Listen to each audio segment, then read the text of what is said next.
Paz do Senhor para todos vocês. Alguém está feliz aqui nesta manhã? Glória a Deus. Por favor, abra sua Bíblia em Jeremias capítulo 18.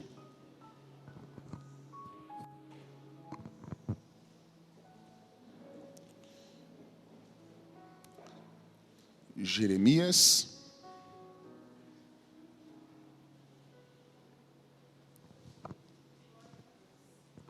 capítulo 18.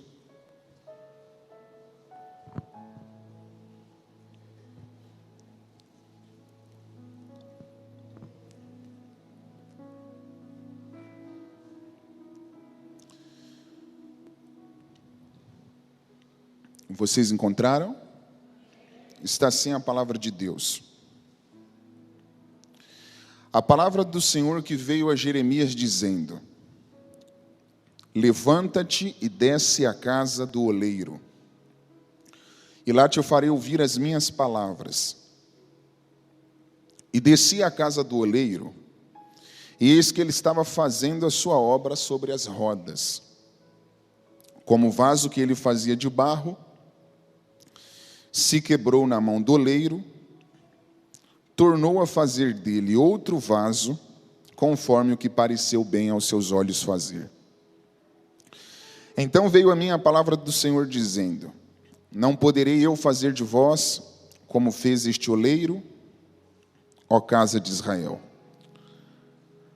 Assim diz o Senhor: eis que como barro na mão do oleiro, assim sois vós na minha mão, ó casa de Israel. Amém? Somente até aqui já é o suficiente. Eu tenho consciência que o texto que está em apreço, sem sombras de dúvidas, é um dos textos mais conhecidos do livro do profeta Jeremias. Eu não estaria me equivocando se eu dissesse a vocês que o capítulo 18 não é apenas um dos mais conhecidos do livro. Eu não estaria cometendo nenhum equívoco se eu afirmasse que este é o capítulo mais conhecido do livro do profeta Jeremias. Nesta ocasião, Deus usou uma linguagem figurativa, fazendo uso de algumas figuras para tratar de um dos momentos mais difíceis, mais crucial que a casa de Israel enfrentou em toda a história.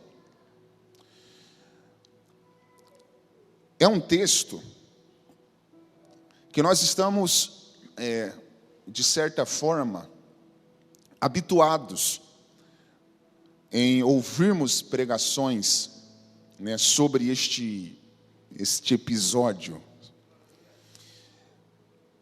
Eu acredito, Bispo Luiz, que todo pastor, sem exceção, todo pastor, bispa, pelo menos uma vez no seu ministério já pregou sobre essa olaria aqui. Quer ver? Estou sendo muito espontâneo, estou conhecendo agora o bispo. Bispo, o senhor já pregou alguma vez? Várias vezes sobre o oleiro?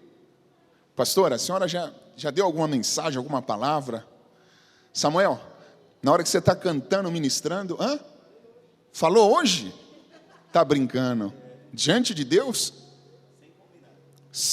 Olha para vocês verem, sem combinar, eu não estava aqui.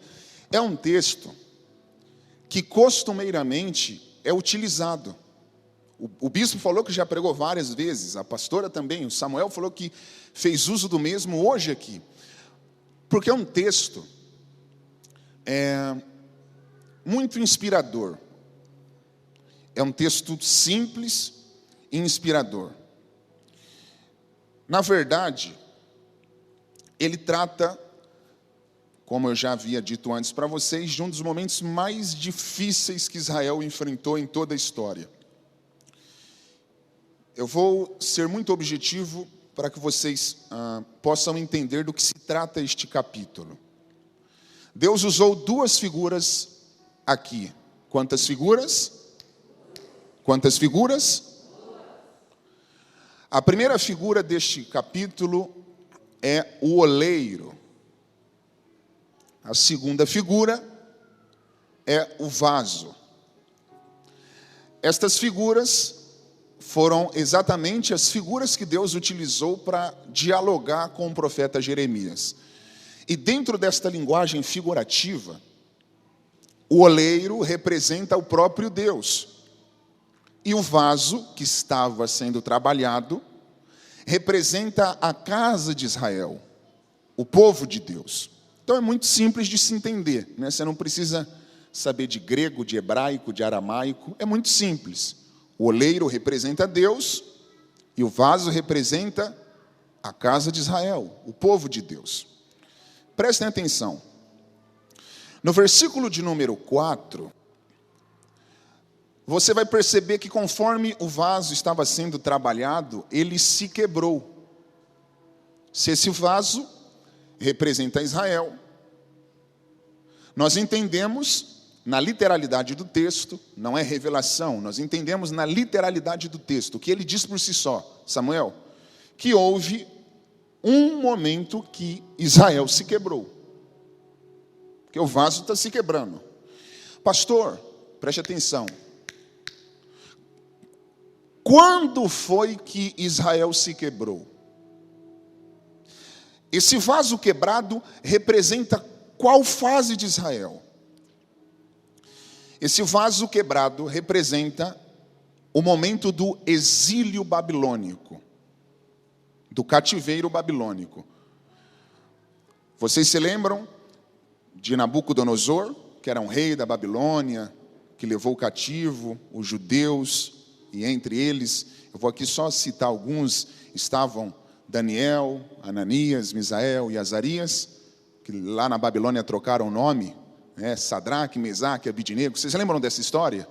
Então, esse texto, preste atenção, este texto, Jeremias 18, representa este período de exílio, de cativeiro babilônico.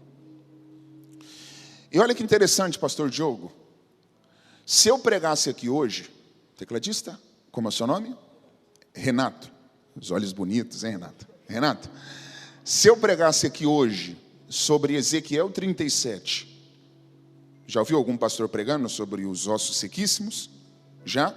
Renato, se eu pregasse hoje sobre o vale dos ossos secos, eu estaria falando do mesmo assunto do vaso quebrado. Porque os dois textos, ainda que são diferentes, falam do mesmo assunto. Quando um pastor, bispo, prega sobre Ezequiel 37, e um outro pastor, Samuel, prega sobre Jeremias 18, ambos estão pregando sobre o mesmo assunto. Porém, através de linguagens diferenciadas. Os ossos sequíssimos espalhados, no plural espalhados, sobre a face do vale, em Ezequiel 37, representam a mesma coisa do vaso quebrado, a mesma situação desse vaso quebrado. Então, há uma conexão, uma conectividade em Ezequiel 37 com Jeremias 18. Vocês podem perceber que nos dois textos há um momento de caos. Em Ezequiel 37, os ossos sequíssimos. Em Jeremias 18, um vaso quebrado. Então, nos dois textos há um momento de caos. Só que nos dois textos haverá restauração. Então é disso que Deus está tratando aqui. Sobre o caos e sobre a restauração. É exatamente sobre este momento que Deus está tratando com o profeta. Agora, olha que interessante. Eu já expliquei para vocês, usei aqui exatamente 7 minutos para introduzir. E agora eu vou começar a pregação. E se vocês não pegar, eu vou pular aí, hein, gente? É porque isso aqui não está no Google, não. Pastor, o bispo, estou falando sério, se ele não pegar, eu já vou embora. Não, olha essa pérola. Presta atenção, gente. Palavra revelada. Samuel, você pode me ajudar? Pode? Então, let's go. Não vou demorar hoje, não, porque eu sei que as pessoas aqui querem almoçar. Eu vou ser rápido. Vamos lá. Samuel, lê o versículo 1, por favor. Isso aqui dá para você compor uma música. Você vai ver. Sonoplasta. Aí. A palavra do Senhor que veio a Jeremias dizendo... Peraí. No versículo 1, quem está falando com o profeta? O Senhor. O próprio Deus. O próprio Deus. Então Jeremias está recebendo a palavra de quem? Do próprio Deus. Preste atenção. No versículo 1, quem está falando com Jeremias? O próprio Deus. O próprio Deus. Agora lê o 2, Samuel. Levanta-te e desce à casa do oleiro. Lá... Peraí. Levanta-te e desce à casa do oleiro. Sim. Para que Deus está mandando ele ir para a olaria? Continua. E lá falarei, e lá te farei ouvir as minhas palavras. Samuel, eu sei que você é inteligente. Sim. O único propósito pelo qual Deus está orientando o profeta a ir para a olaria é porque na olaria... Ele precisa ouvir as palavras do Senhor. Uau, você é muito inteligente. Bate aqui. Gente, não, pera para vocês pegar, pera. Você já pegou. Deus mandou o profeta ir para a olaria para ele ver o tamanho da olaria? Não. Para ver quantas pessoas estariam lá? Não.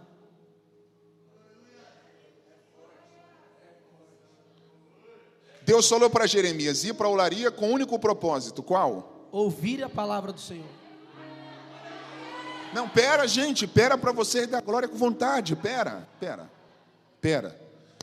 Samuel, olha que tremendo. Então, Deus mandou ele ir para a olaria, porque lá... Ele ia ouvir a voz do Senhor, a palavra do Senhor. Mas a pergunta que eu me fiz, por isso que eu falei que essa não tem no Google. Se no 1, Deus já está falando com o profeta, já pegaram. Renato pegou. Eu arrepiei. Gente, se no 1, pastora, Deus já estava falando, pastor Diogo, com Jeremias, para que Deus está mandando ele trocar de geografia para ir para a olaria, para lá ouvir? Se no 1 ele já está ouvindo. Presta atenção, tenta pegar. Se no 1, ninguém sabe onde Jeremias estava. Se ele não estivesse ouvindo a voz de Deus, e Deus falasse, vai para a olaria porque lá você vai ouvir, aí faria sentido. Deus está mandando ele ir, porque lá ele vai ouvir. Só que é uma coisa meio estranha, porque no 1 ele já está ouvindo. E eu me perguntei, se no 1 Deus já estava falando com Jeremias, por que Deus não falou o que tinha que falar? Aonde ele estava, se Deus já estava falando? Pegou, Samuel? Entre nós dois, Jeremias está ouvindo a voz de Deus no 1? Está ouvindo a voz de Deus no 1. Sim ou não? Sim. Mas Deus está falando, vai para a olaria, porque lá te farei ouvir as minhas palavras. Entre nós dois, Deus está falando, Jeremias, no 1, você já ouve. Só que eu quero aumentar o seu nível de revelação.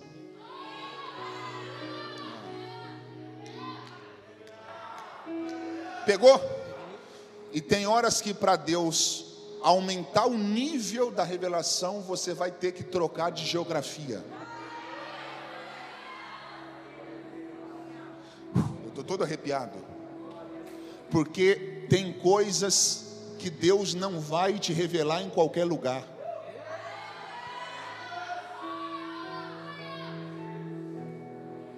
É alguém que já ouve Deus aonde está.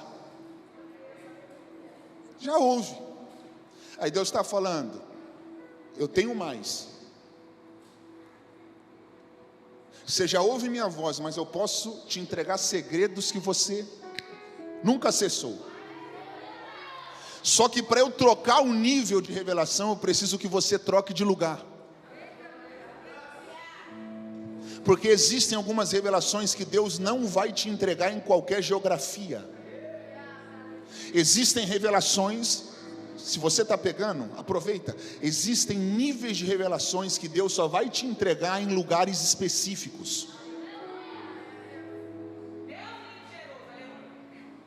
Então é isso que Deus está falando com o profeta. Você já ouve a minha voz, mas aonde você está, não tem como eu te revelar o que eu quero. Então vai para a olaria, porque lá eu vou aumentar o nível de revelação. Samuel, aí vamos ver quais são as palavras que Deus vai entregar para ele. Ó, no 1 e no 2 é Deus que está falando. No 1 vem a palavra, no 2 orienta. Agora lê o 3.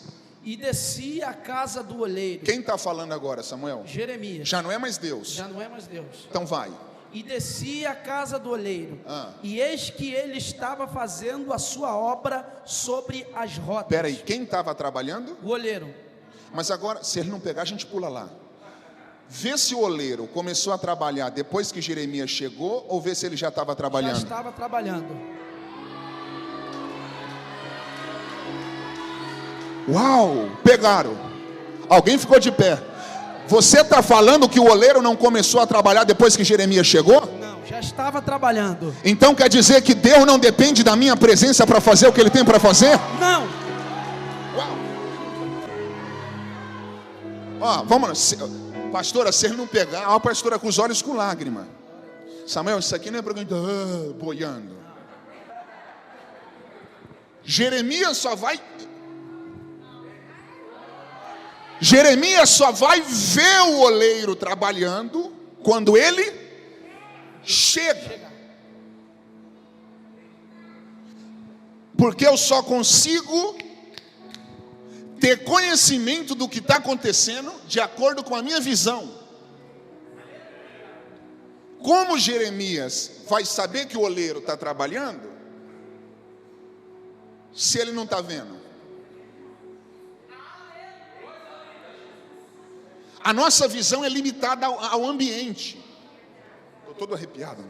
Por exemplo, você mora no Rio e eu em São Paulo. Nós sabemos o que está acontecendo nas nossas casas agora? Não. Por quê? Porque nossos olhos não estão lá.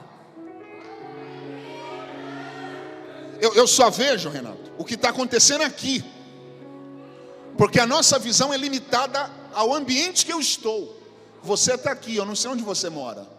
Mas enquanto você está aqui, você consegue ver o que está acontecendo aqui. Um pastor pregando junto com um cantor. Você está tendo conhecimento do que está acontecendo aqui agora. Você não sabe o que está acontecendo na tua casa, no outro lado. Porque a sua visão é limitada ao ambiente que você está. Então antes de Jeremias chegar na olaria, ele não sabia de nada. Ele só vai passar a ter conhecimento do que o oleiro está trabalhando depois que ele chega. Mas você falou que o oleiro não começou a trabalhar depois que Jeremias chegou? Não, ele já estava fazendo a sua obra. Então quer dizer que Deus não depende da minha capacidade visual para fazer o que Ele tem para fazer? Não. Sabe qual é a primeira revelação que Deus está dando para o profeta? Qual? Você nem estava vendo nada, mas eu já estava trabalhando faz tempo.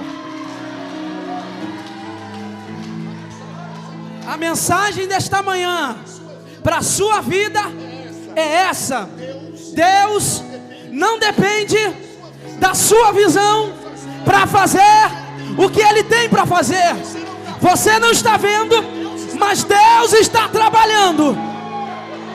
Eu vou repetir: você não está vendo, mas Deus está trabalhando.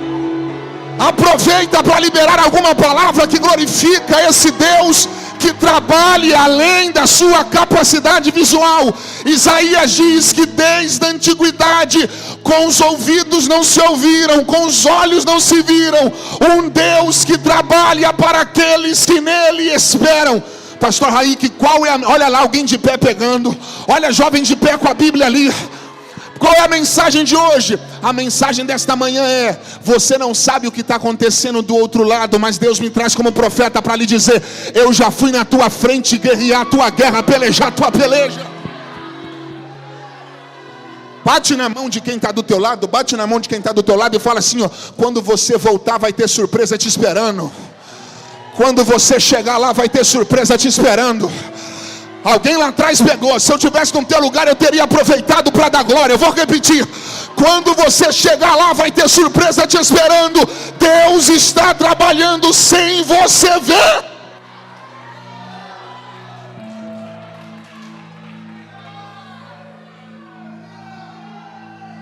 Samuel, tem gente aqui que estão desmotivadas porque ainda não tem conhecimento do que Deus está fazendo.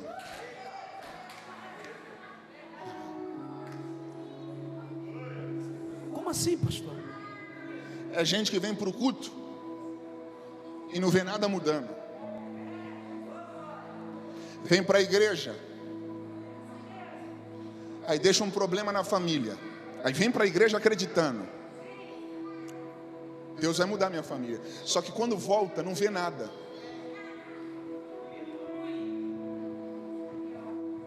É alguém que está desempregado, bispo, vem para o culto, faz voto, oferta, dizima e acredita, pastor Diogo, Deus vai me abençoar.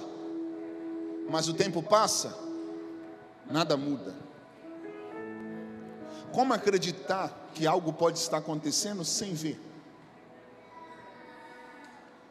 E é nessa área que Deus está trabalhando hoje, Samuel. Deus me usa para falar com alguém. Você não tem conhecimento do que o céu, alguém está pegando, do que o céu está fazendo ao teu favor. Mas acredite, sem você perceber, sem você saber, sem você visualizar, sem você ver, Deus está trabalhando ao seu favor. Era Deus falando, Samuel, era Deus falando com Jeremias. O meu povo está sofrendo tanto, eles estão cativos, que eles estão pensando que eu não estou fazendo nada. Os levitas penduraram as harpas no salgueiro e disseram: como nós vamos cantar um cântico se estamos numa terra estranha? Acabou a alegria, acabou a esperança. Aí Deus leva Jeremias para a olaria para falar: Jeremias, vocês não sabem, mas eu estou trabalhando. Eu estou trabalhando. Eu estou trabalhando. Primeiro detalhe, Deus não estava parado. Samuel, continua o versículo 3. E desci à casa do oleiro, e eis que ele estava fazendo a sua obra sobre as rodas. Agora, lê o versículo 4. Deixa. Gente, aproveita para pegar. Lê o versículo 4, que aqui tem uma outra revelação.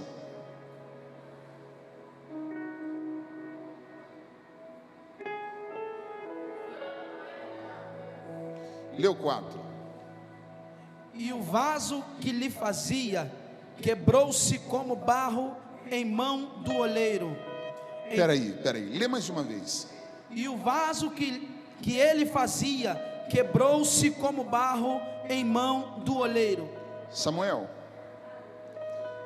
tem um outro segredo aqui, interessantíssimo. Eu já ouvi muitas pessoas pregando que o oleiro quebrou esse vaso, principalmente no nosso meio pentecostal. Você já ouviu alguém pregando? Hã? Sim. Quando alguém no nosso meio, bispo, pastora, quer afrontar o outro, o que ele diz? Vigia, vaso, o oleiro vai te quebrar. As pessoas não falam isso no nosso meio? Preste atenção, porque as pessoas pensam que o oleiro quebrou o vaso. E eu já vi tanta gente pregando com tanta convicção, que tudo nos leva a crer que o oleiro quebrou. Eu já vi gente pregando, e aí o oleiro estava fazendo o vaso, e aí ele viu que o vaso não era bom, e ele quebrou o vaso para fazer um novo. Preste atenção, eu estou falando de 15 anos da minha vida cristã, ouvindo milhares de pregadores falando que o oleiro quebrou o vaso. E o que eu vou falar aqui hoje, Samuel, vai causar até espanto. Tem gente aqui que agora, pastor Diogo, vai ficar até perplexa e pensando, será que o pastor Raí que está falando tem coerência? Preste atenção. Eu desafio qualquer teólogo, qualquer pessoa que ama a Bíblia, qualquer um, pastor, eu sou crítico na Bíblia, então eu desafio qualquer um que é crítico na palavra, a me provar que foi o oleiro que quebrou o vaso.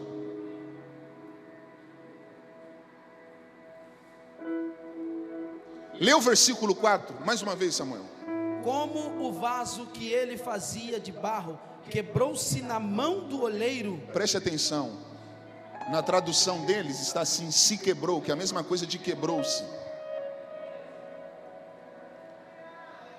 Aqui não é o oleiro que está quebrando o vaso. Pegou? É o próprio vaso que está se quebrando. Gente, eu estou todo arrepiado. Eu vou ser direto.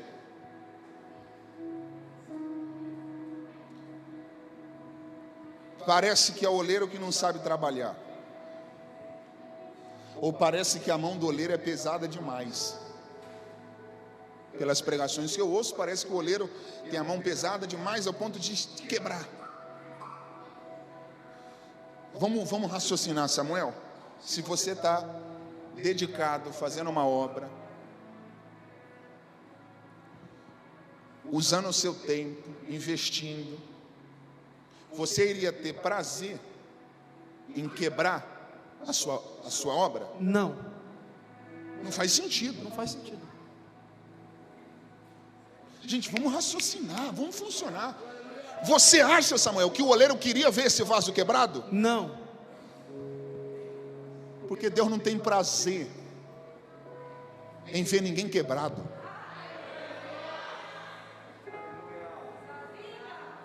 Você acha que Deus tem prazer em te ver arrebentado? Você acha que Deus, Samuel, prazer em revê-lo? Você acha que Deus tem prazer em te ver mal? Em te ver chorando? Em te ver no fundo do poço? Deus, preste atenção, Deus não sente nenhum prazer em te ver quebrado. A vontade de Deus não é ver nenhum vaso quebrado. É por isso que o texto deixa essa revelação nas entrelinhas. Quem passa direto não consegue pegar e pensa que é o oleiro que está quebrando. Mas a revelação que Deus está dando para o profeta na olaria é esta: Jeremias, olhe bem, não é o oleiro que está quebrando o vaso, é o vaso que está se quebrando. Eu não queria ver o meu povo na situação que eles estão. Eu não queria ver o meu povo preso.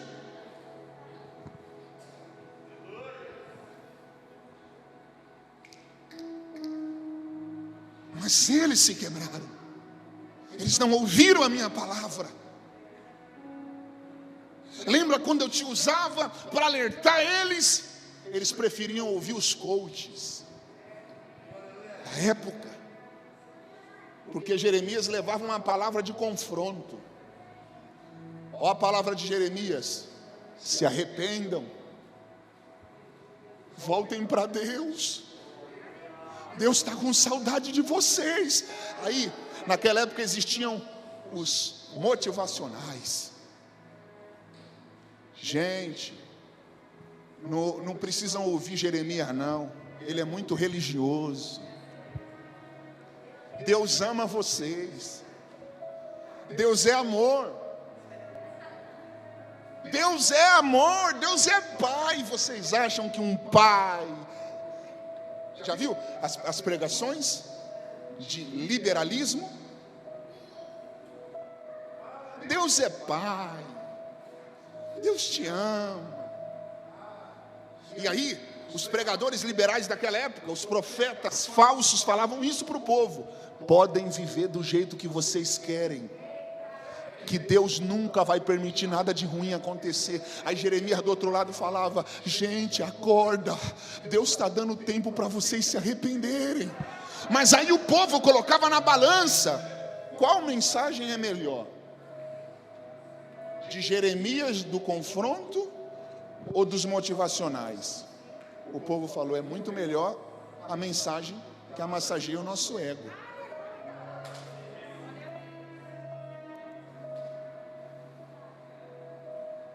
Deus está lembrando o profeta: lembra quando esse povo não me ouviu? É por isso que eles se quebraram. Eu estou todo arrepiado aqui, pastor. Tem gente aqui, olha aqui, tem gente aqui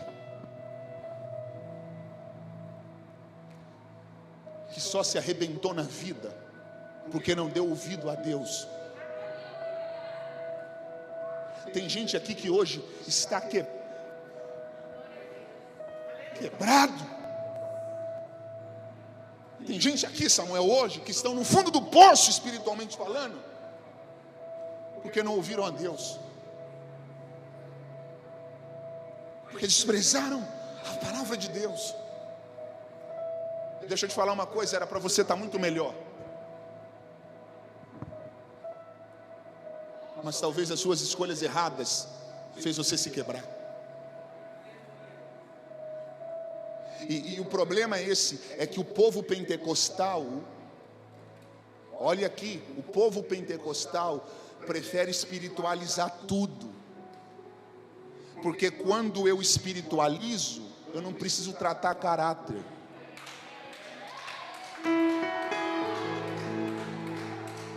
É muito mais fácil colocar a culpa em demônios do que eu ter caráter tratado. É por isso que a gente vê um povo pulando, rodando, sapateando, revelando, vendo anjo, vendo arcanjo, vendo querubim, mas não mudando de vida.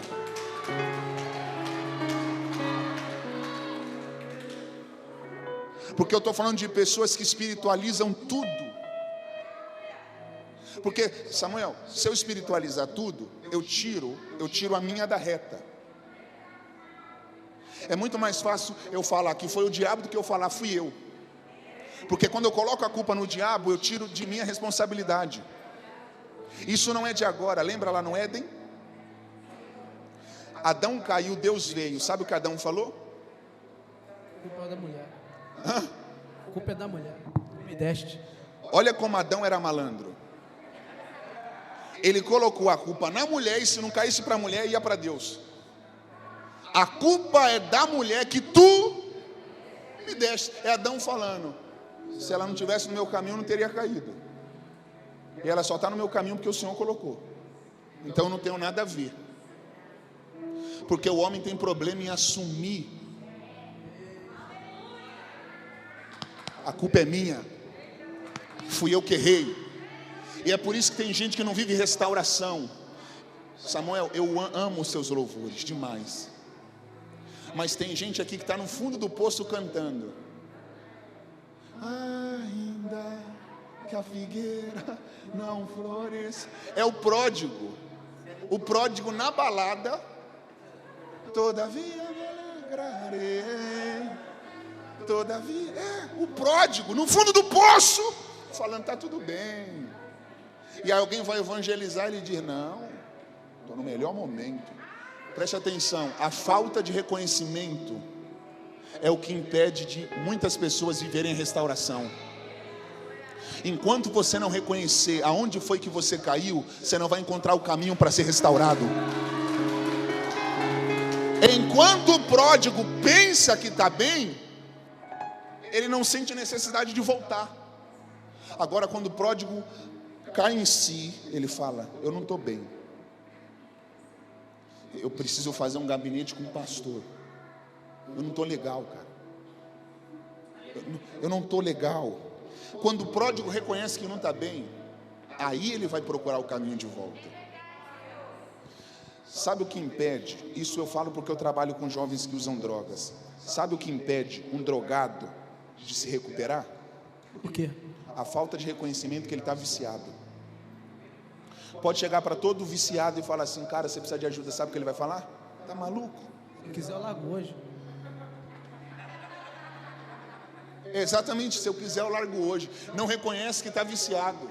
E aí quando não tem reconhecimento, não tem restauração. Preste atenção, eu caminho para o fim. Deus me trouxe hoje aqui nesta manhã como um pisca-alerta para alguém. Porque tem gente aqui que está correndo um risco altíssimo de se quebrar. E antes que a tragédia aconteça, Deus me trouxe hoje aqui para te dar a oportunidade de evitar.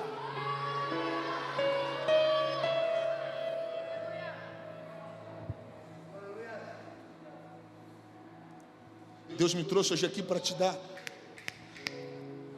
o despertamento. Opa, peraí, eu estou quase me arrebentando. Eu tenho que rever os meus conceitos. Eu tenho que... Samuel, vamos acabar. Quem é que está quebrando o vaso? É o oleiro? Não, é o próprio vaso. Sabe por quê? Por quê? Porque tem vaso que é tão ruim que Deus nem precisa quebrar. Ele quebra sozinho. Eles mesmos se quebram. Vão aonde não é para ir. Pegam o que não é para pegar. Se envolvem com quem não é para se envolver. Eu vou mais, namoram com quem não é para namorar. Casam com quem não é para casar. E aí depois quer colocar a culpa em Deus. Ai, pastor. Ai, pastor. Essa é a vida que Deus tem para mim. Esse é o marido que Deus tem para mim. Amigo, minha irmã, quando você foi casar, você consultou Deus? Não queira responsabilizar a Deus pelas suas escolhas erradas. Sabe o que está escrito na palavra? Do que se queixa o homem ao não ser dos seus próprios pecados e delitos. Deus não tem culpa de nada. Você é o principal responsável pelo teu sucesso ou pelo teu fracasso. Alguém está entendendo a mensagem? Dá um toquinho em quem está do seu lado e fala: vigia, vaso.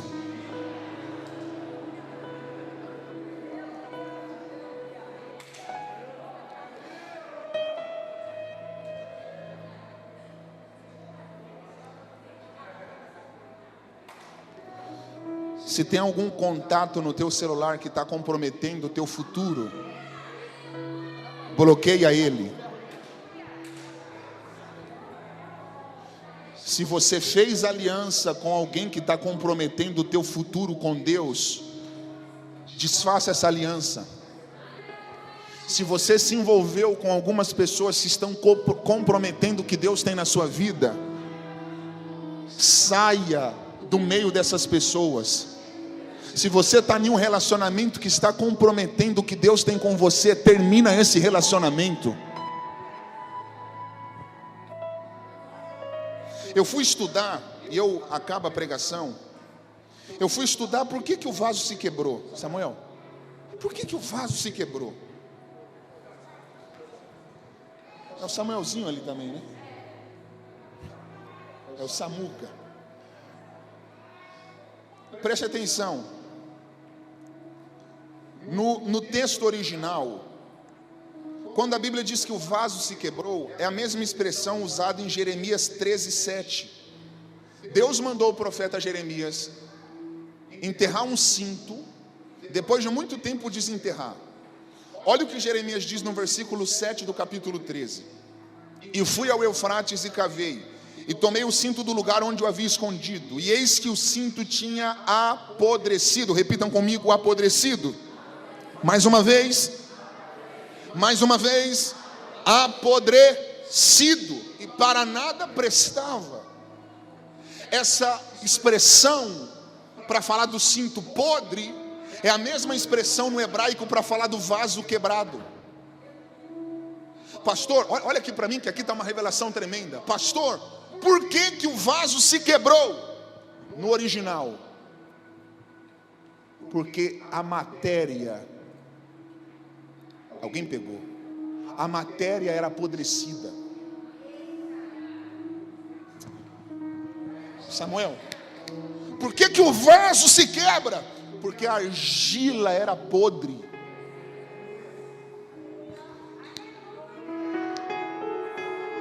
Sabe do que isso fala?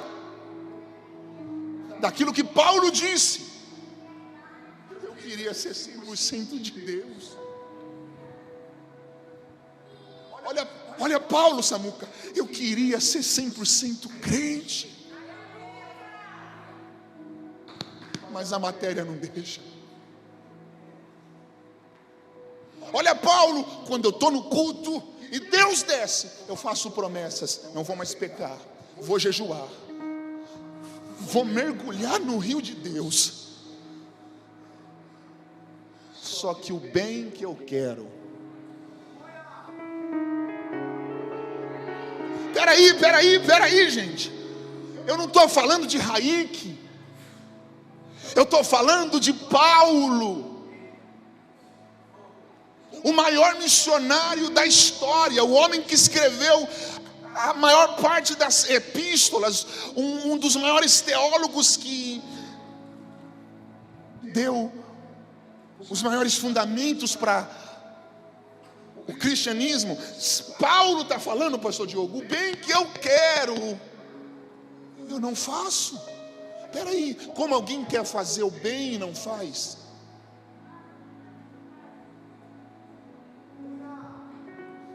É por causa da matéria. Gente, se você não pegar, eu pulo aí. Samuel, você falou que o oleiro não queria ver o vaso quebrado? Entre nós dois, o vaso também não queria se quebrar, porque se quebrar não faz bem. Eu vejo pastores que pregam arrebentando. Eu não sou contra a palavra de confronto. Vocês podem ver que está tendo um confronto. O que eu sou contra é alguém abrir a ferida sem ter remédio.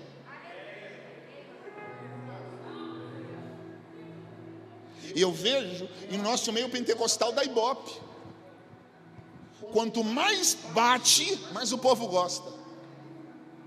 Eu vou repetir, eu não sou contra a palavra de confronto. O que eu não entendo é alguém que bate sem mostrar o caminho da cura. Peraí, tem problema? Tem. Mas qual é a solução? Tem erro? Tem pecado? Tem fraquezas? Tem. Mas espera aí, qual é a solução? Não é errado falar que tem pecado.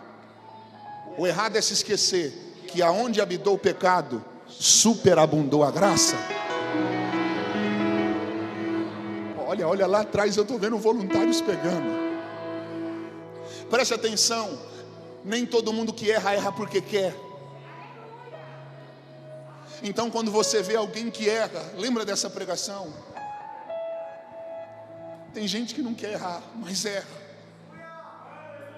Por isso que eu não falo mal quando eu ouço fulano caiu.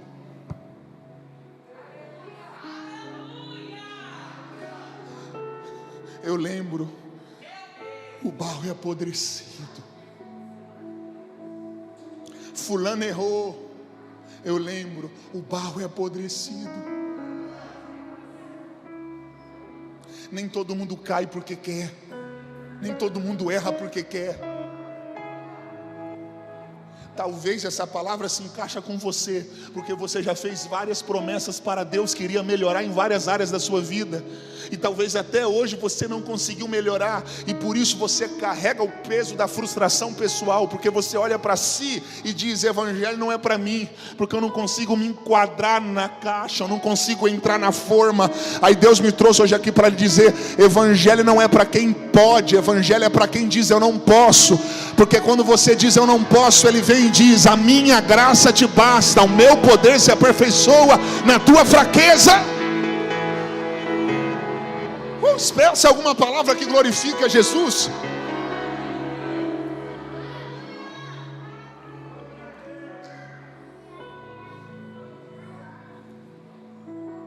Aí olha o que Paulo diz: o bem que eu quero eu não faço, mas o mal que eu não quero eu sempre faço. Gente, quando eu me batizei, eu era tão puro, ainda sou, mas eu tinha um nível de pureza tão grande, que quando eu me batizei, eu ouvi o pastor falando assim: Raik, quando você descer as águas, todos os seus pecados vão ficar no mar do esquecimento, então sua vida vai ficar limpa. Sabe o que eu fiz, Samuel? Comprei uma agenda e falei assim: é a minha nova vida, então diante de Deus na lista não tem nenhum pecado mais. Ó, que lindão, o sonoplasta chorando. Gente, aí eu falei assim: todas as vezes que eu pecar, eu vou anotar, mas não pecado consciente, porque é o pecado às vezes que vem involuntário. Eu falei que aí eu vou ver como está a minha lista diante de Deus. Aí às vezes eu cometia algum erro e eu colocava lá: hoje eu errei.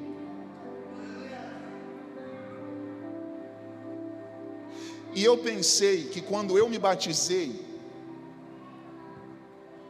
o lobo, quando descesse as águas, ia ficar lá, ia subir o cordeiro. Não é assim? Sabe qual é o problema? É que nós nos batizamos com essa expectativa: o lobo vai morrer e vai nascer o cordeiro. Mas aí quando você levanta, você percebe que o lobo que você pensou que ia morrer, na verdade não morreu. E é aqui que mora o conflito. Você descobrir que dentro de você existe um cordeiro e um lobo.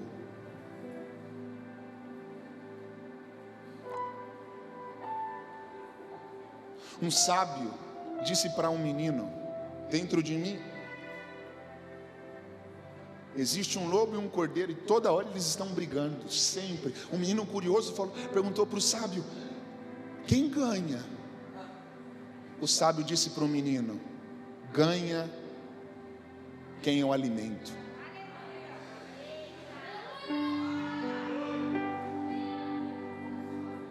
A carne e o espírito é uma luta constante. O seu espírito querendo Deus, a sua carne querendo o mundo, e a natureza adâmica no meio, que é tendenciosa para as coisas de baixo.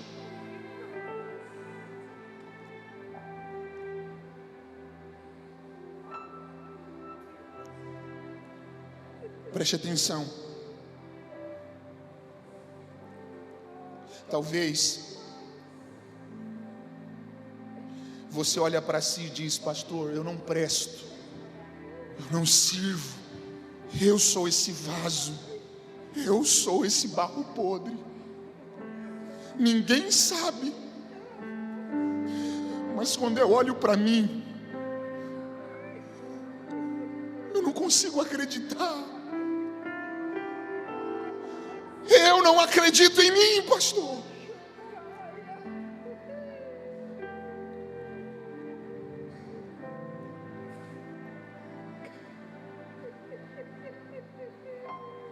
Alguém olha para o oleiro e diz: não pega esse barro, porque ele é podre.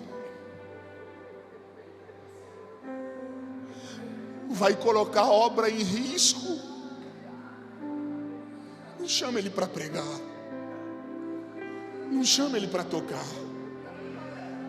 não chama ele para cantar. Ele é podre. Aí o oleiro diz: eu poderia escolher barros melhores, mas eu gostei desse barro apodrecido, porque eu quero mostrar que não é sobre a qualidade do barro, mas é sobre a minha mão. Se eu pegar um barro perfeito, no final vão falar: só deu certo porque ele era bom. Mas quando eu pegar um barro podre, no final ninguém vai falar que é por causa dele, vão falar que é por causa das minhas mãos.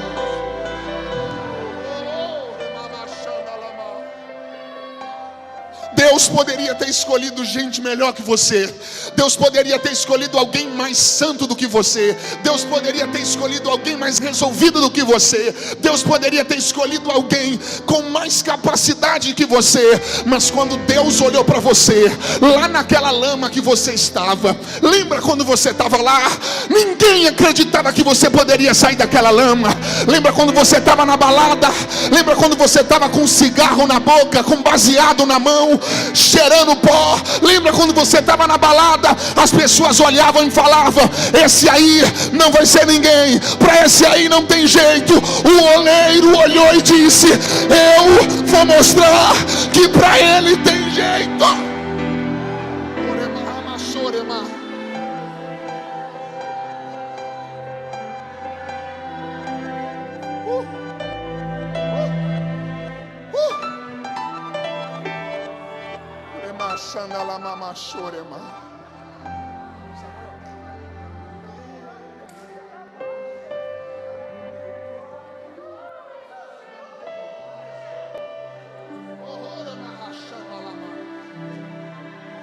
Olha, lágrimas.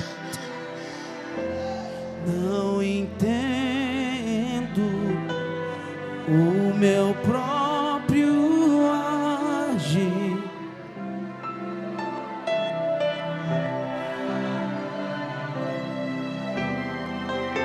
Sem tua graça, o que seria de mim?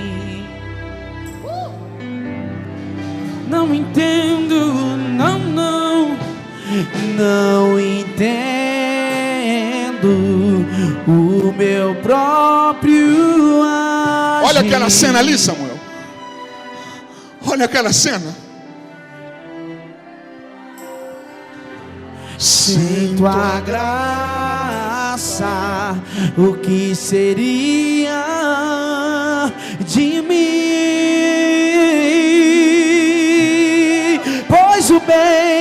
Pois o bem que eu quero fazer não faço, e o mal que eu não quero, esse sim acabo cometendo.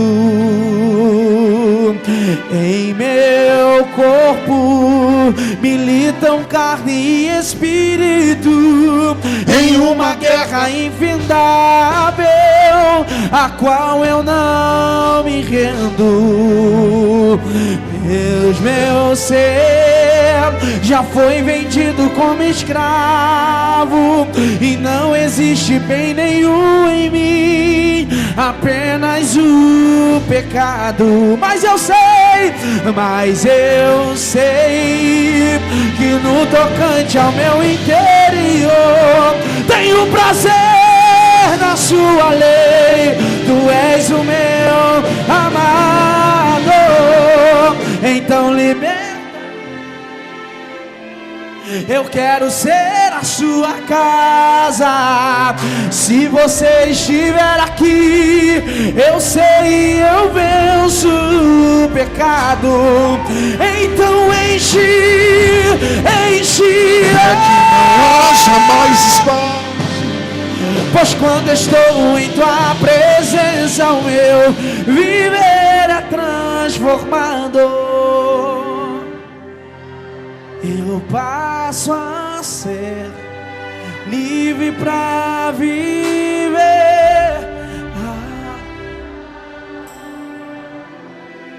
aqui a atmosfera, meu amigo. Olha, pastora. Olha, jovens. Olha, lágrimas.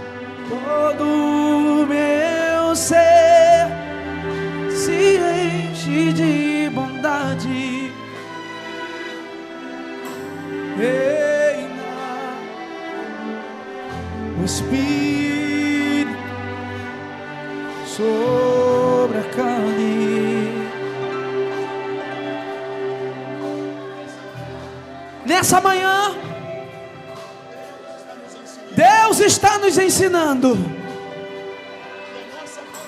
que a nossa podridão nunca será maior que o amor dele.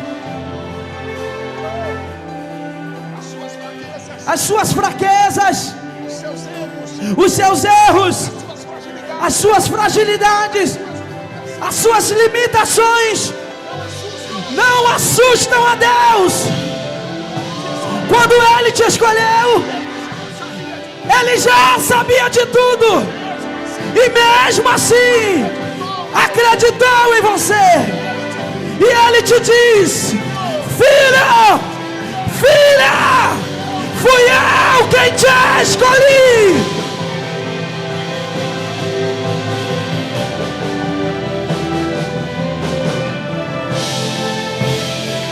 Sinta Deus te abraçando nesta manhã. Sinta Deus te abraçando.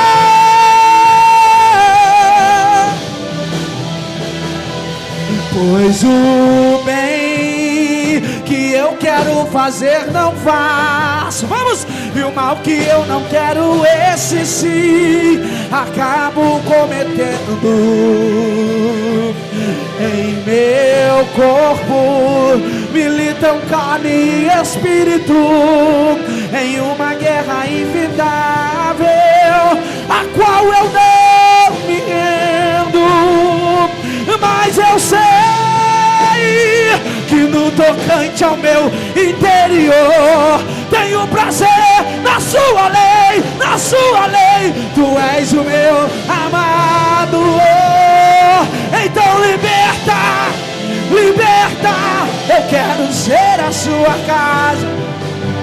Se você estiver aqui, eu sei, eu venço. Então enche, enche, enche, enche.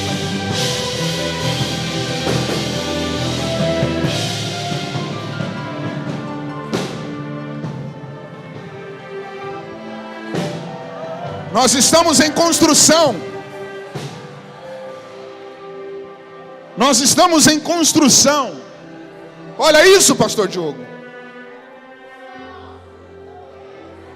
Quando você vê alguém que erra, lembra dessa pregação. Estamos em construção. É muito melhor ver alguém tentando mudar aqui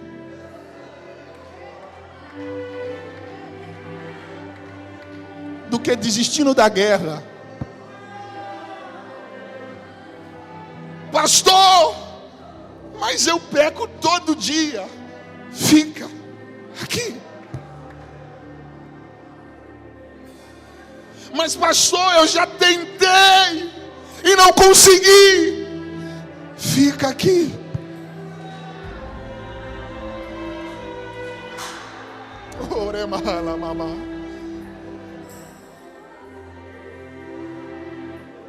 Samuel, eu vejo alguns pregadores, cara, que se você não se enquadra, vai embora. Você não presta para a igreja.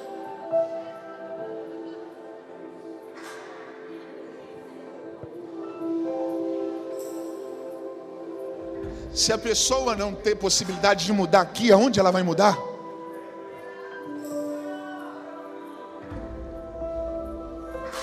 Isso. Lembra de Pedro? Olha Pedro. Mestre,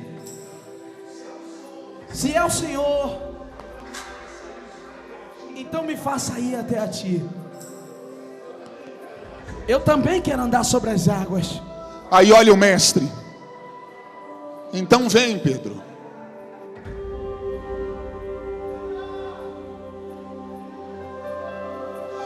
No meio do caminho vem um vento.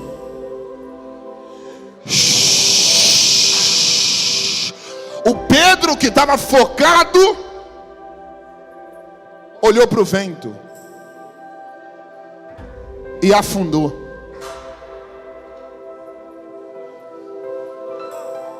Alguém olha e diz: eu sabia que ele ia afundar. Eu sabia que não ia durar muito tempo o ministério dele. Eu sabia que era fogo de palha. Porque tem gente que olha para você e já tentou até colocar uma data de validade até onde você vai. Aí alguém olha e diz assim, ó: olha lá, era melhor nem ter saído do barco. Olha a vergonha que ele passou. Olha a decepção que ele gerou no mestre, que confiou nele, que chamou ele, e agora ele vacila no meio do caminho e afunda. Gente, prepara para vocês darem glória para tremer o sítio. Quando Pedro afundou, Samuel, isso aqui é pérola, isso aqui não tem no Google. A Bíblia diz que Jesus apenas estendeu as mãos e disse: você não vai morrer afogado. Pera. A Bíblia não diz que Jesus correu até Pedro. A Bíblia não diz que Jesus, olha o guitarrista. A Bíblia não diz que Jesus foi se não. Jesus não precisou correr. Jesus só precisou estender as mãos. Se Jesus não precisou correr para socorrer Pedro, então isso quer dizer que Jesus estava exatamente no lugar que Pedro afundou. Porque Deus sabe qual é a nossa limitação. Nada pega ele de surpresa. É o diabo olhando e falando: agora Pedro vai morrer. Jesus falando: não vai não, porque eu sei até onde ele consegue sozinho. E aonde tiver o final dele, ali vai estar minha mão falando: é o teu final, mas agora é o meu começo contigo nessas camas.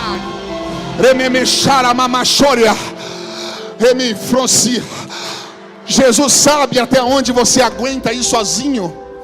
E ele te diz: na tua limitação, eu vou estar te esperando com as mãos estendidas.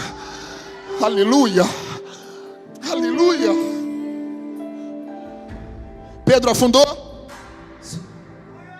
Pedro afundou? Sim. Já viu alguém pregando sobre Pedro afundando? Sim. E o que eles dizem? Não façam como Pedro, que andou, mas afundou. A pergunta é essa: quem além de Pedro andou sobre as águas? Ninguém. Então como eu vou criticar alguém que andou se eu nunca dei um passo?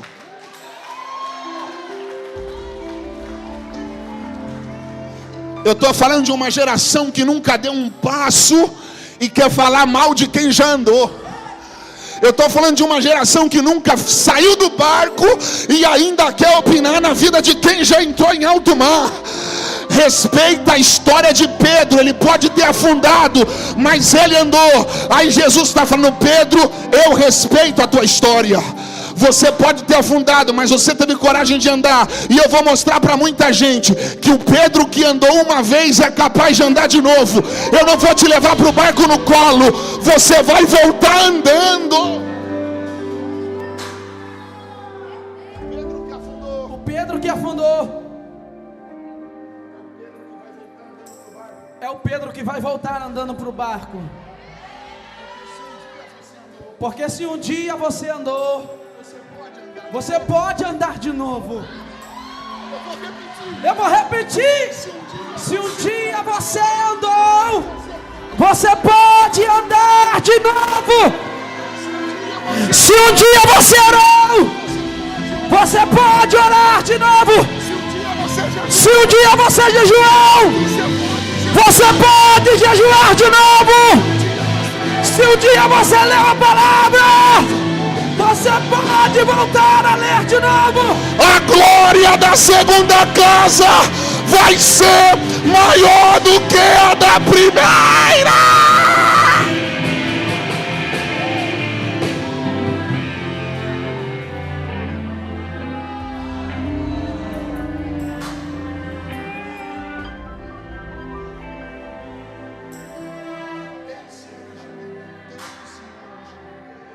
Samuel, a gente acaba. Olha o povo de pé. Você mandou alguém levantar? Não. Hã? Não. Eu mandei? Também não. Por que eles estão de pé? A glória de Deus está nesse lugar. Se esqueceram até do almoço. Sim.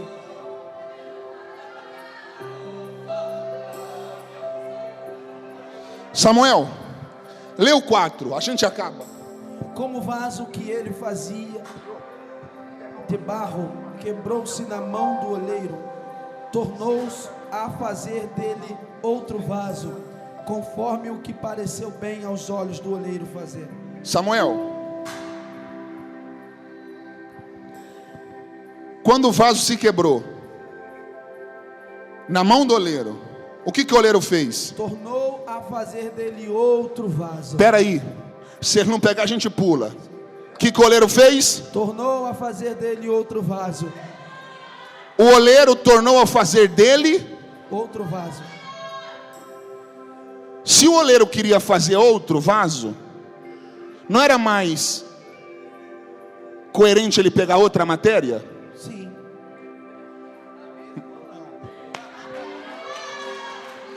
Pegou. O oleiro queria outro vaso. Sim. Mas por que ele não pegou outra matéria? Por quê, pastor? Porque o amor dele jamais vai nos descartar. Alguém diz, pega outra matéria que é mais garantido. Pega outro barro que o resultado vai ser outro. Aí o oleiro está dizendo, eu quero o mesmo que se quebrou. Eu não vou descartar ele. Tem gente chorando ali, ó. Já viu aquelas pregações? Se você não quiser, Deus vai pegar outro e pôr no teu lugar? Hã? Já viu? Sim. Esse tipo de pregação traz uma ideia de que somos descartáveis. Se o Samuel não quiser, Deus tira um da rocinha e coloca para cantar. Deus pode até tirar um da rocinha, mas ele nunca vai ser o Samuel. Porque o que Deus tem na vida do Samuel é só na do Samuel. Deus pode levantar outros pregadores, mas nunca será a mesma coisa que o Raik. Porque o que Deus tem na vida do Raik é apenas na vida do Raik. O que eu estou falando nessa manhã é que você não é descartável para Deus. E o que Deus tem na sua vida é só nela. Deus não abre mão de você. Chacoalha, olha ali, gente pegando. Chacoalha a mão de quem está do seu lado. Chacoalha e fala assim, ó: Deus não abre mão de você. O que Ele tem na tua história é exclusivo, é só na tua história, é só na tua vida.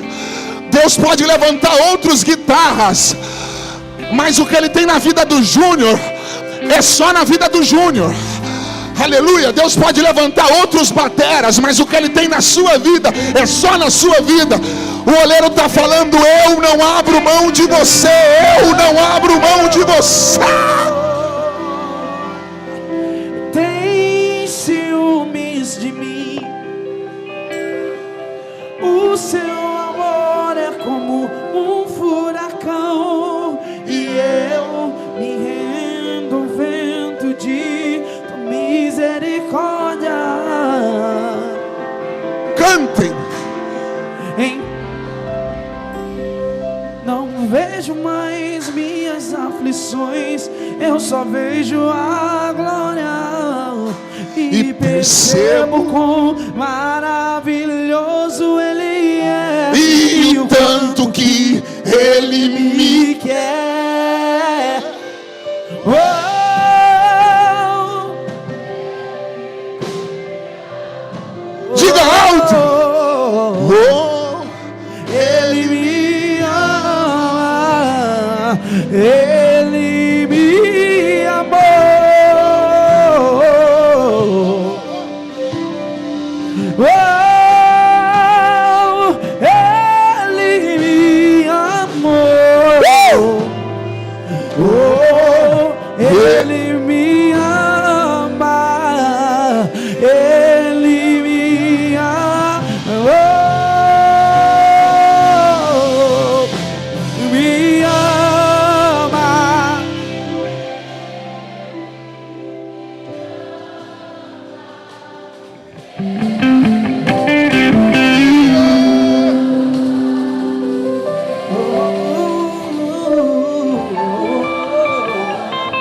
canto mais uma vez, me ama.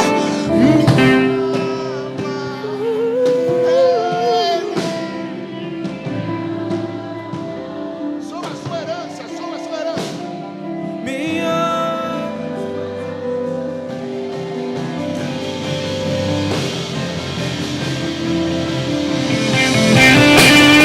Sou a sua herança, Ele é o nosso galardão. O seu olhar de graça nos atrai a redenção. Se a graça é um oceano, estamos afogando. Vamos! os céus inundam a terra com um beijo apaixonado. Meu coração dispara em meu peito acelerado. Não tenho tempo para perder com ressentimentos quando pensa que Ele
É por isso que Ele colocou tesouros escondidos em vasos de barro, para que a excelência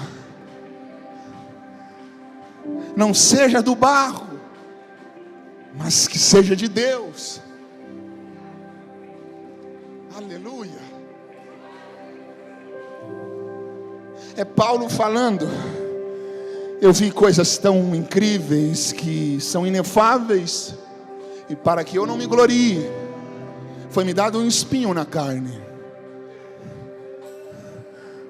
para que eu entenda que, se for para eu me gloriar, me gloriarei nas minhas fraquezas, e em nada mais me gloriarei na cruz de Cristo.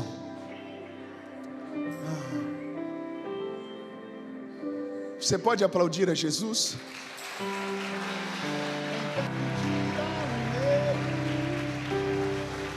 Então me tira o medo que me faz dizer Moisés, suba em meu lugar,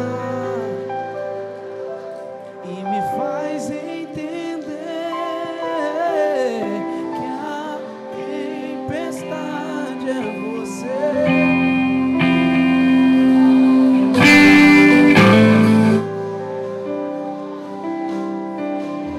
E o que me faz tremer as pernas, A porta aberta é você, mas a fechada é tudo. Eu vou subir o monte, eu vou subir o monte que muitos desistiram, e vou ficar lá até te encontrar. Eu vou ficar na casa e vou fazer morada e vou ficar lá até te encontrar.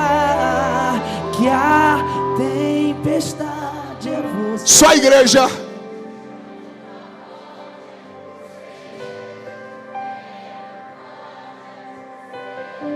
E o que me faz tremer, mais alto.